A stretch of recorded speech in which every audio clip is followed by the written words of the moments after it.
शशि भूषण सिंह मेरे सहयोगी जुड़े हैं तमाम जानकारी के साथ। शशि, इस पूरे मामले का खुलासा ही बिहार से शुरू हुआ। अब ये सामने आ रहा है कि जिन पैकेट्स में इन पेपर्स को पैक किया गया था उनके साथ टैंपरिंग की गई। कौन से वो लोग हैं जो इसमें इन्वॉल्व थे, उनका नाम सामने आया क्या? देखिए, शायद एक दो दिन का और समय मिलता नहीं है तो यूयू उसकी जानकारी भी दे देती या यूयू उन आरोपियों तक पहुंच जाती, लेकिन अब तो मामला सीबीआई के पास है। और लगातार जो खबरें हम दिखा रहे थे यूयू के सोर्सेज के हवाले से, हमारी एक एक खबर पर मुहर लगी है। कल यूयू ने पहली दफे जो ऑफिशियल प्रेस रिलीज है वो जारी किया और उसमें जिस ओएसिस स्कूल की हमने चर्चा करी उस ओएसिस स्कूल का भी जिक्र है। बाकी जिस चिंटू नाम के गिरोह के सदस्य की चर्चा हमने की कि उसने प्रिंट आउट कराया क्वेश्चन पेपर और आंसर, उसका भी जिक्र है। उसकी गिरफ्तारी देवघर से हुई थी। लेकिन सबसे जो महत्वपूर्ण बात है नेहा, उसमें यह कि जो चेन ऑफ कस्टडी है, मतलब प्रश्न पत्र जब आता है तो उसका एक पूरा सिस्टम होता है। वो कहाँ जाता है, एसबीआई की शाखा में, उसके बाद वो ब्लू डार्ट कंपनी जो कुरियर कंपनी है वहां तक भी गया और उससे होते होते वो पहुंचा जो परीक्षा केंद्र है वहां तक। ओएसिस स्कूल में जिस बुकलेट बॉक्स को बुकलेट नंबर को ट्रैक किया गया उसमें टेम्परिंग की गई थी, इस बात का इशारा ईओयू ने अपने रिपोर्ट में किया है।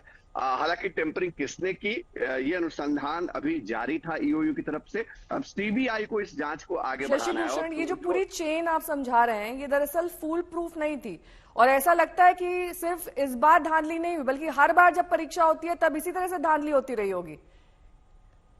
नहीं, कल हमने एक रिपोर्ट भी दिखाई थी जो एनटीए के जानकार हैं और जो ईओयू के हमारे सोर्सेज हैं, उन्होंने हमको जो जानकारी दी थी कि एनटीए ने एक सिस्टम बनाया था। जो बुकलेट बॉक्स होता है उसको डिजिटल लॉक किया गया था और डिजिटल लॉक का पैटर्न ये था कि जब परीक्षा शुरू होने वाली है उसके ठीक पहले एक तय समय पे डिजिटल लॉक खुद ब खुद सेंट्रलाइज तरीके से अनलॉक हो जाएगा।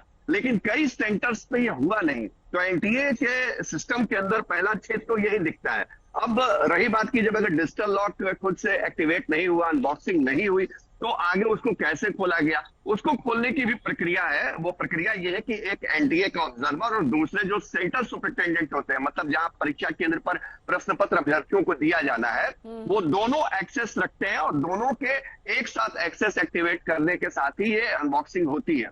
लेकिन ओएसिस स्कूल के मामले में ये टेम्परिंग थोड़ी पहले दिख रही है और कहां पे ब्रीच हुआ यही जांच का विषय है। और एक प्रोफेसर जिसकी चर्चा ईओयू ने तो अपनी रिपोर्ट में नहीं की है, लेकिन हम लगातार तो अगर ईयू को थोड़ा और समय दिया जाता शशि भूषण, तो ये भी जांच रिपोर्ट में सामने आ जाता कि आखिरकार कहां गड़बड़ी हुई। बिल्कुल बिल्कुल, आप सही कह रही हैं नेहा।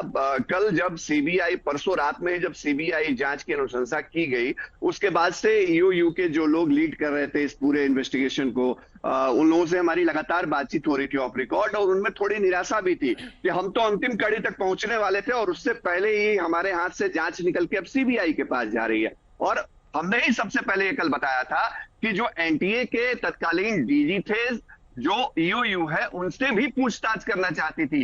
एक हफ्ते पहले एक लेटर भेजा गया था जिसका कोई जवाब नहीं दिया गया और हालात ऐसे बन गए थे नेहा कि इस मामले में ईओयू की जो तेजी थी जांच की और ईओयू ने जिस तरीके से सारी चीजों को ट्रैक किया, केंद्रीय शिक्षा मंत्रालय को मजबूर होना पड़ा ईओयू से। और फर्जीवाड़े का पूरा नेटवर्क हम दिखा भी रहे हैं अपने दर्शकों को। शशि भूषण, तमाम सहयोगी हमारे साथ जुड़े।